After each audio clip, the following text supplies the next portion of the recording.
2023 আমরা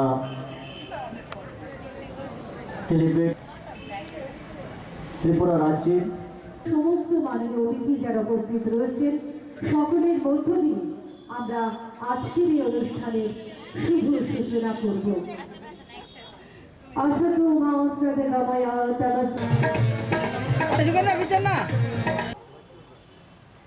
প্রথমে আমাদের কল্যাণী রায় মহোদয়া তাকে উত্তরীয় পরিয়ে বরণ করে দিচ্ছেন এবং তারপর আমরা পুষ্পস্তবক তুলে দিচ্ছি তার হাতে এবং তারপরে যে মোমেন্টটি রয়েছে youth affairs and sports department government Tripura সেটি তাদের তুলে দেওয়া হলো।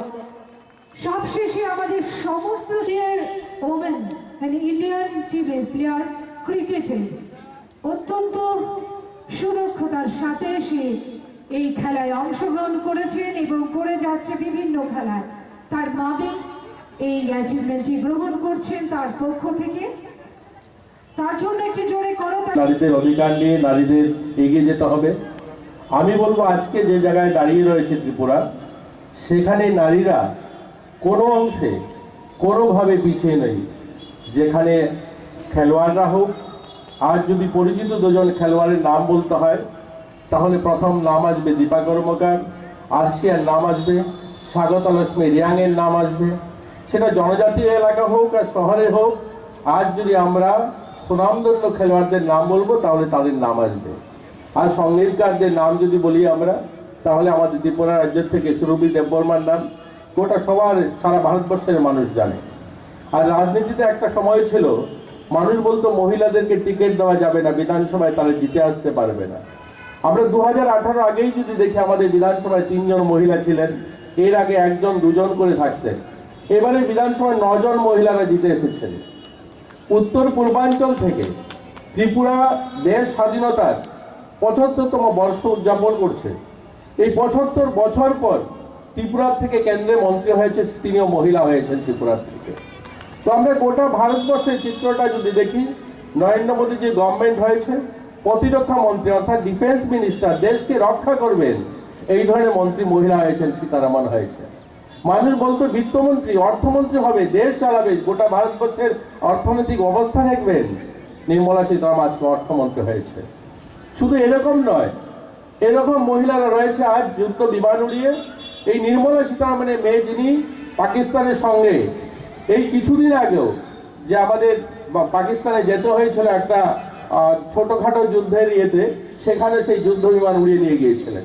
তো আজ ত্রিপুরা রাজ্য হোক আর ভারতবর্ষের মানচিত্র হোক, যেখানে দেখবেন মহিলারা অনেক এগিয়ে। যে কাজটা অনেক মহিলারা করতে পারেন সেটা পুরুষরা করতে পারেন না।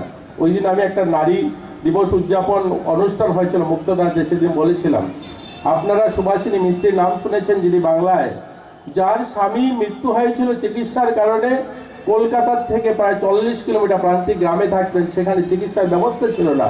তিনি সংকল্প নিয়েছিলেন যে ওই গ্রামের একটা মানুষকে যেন আর মৃত্যু মুখে যেতে না হয় চিকিৎসার কারণে।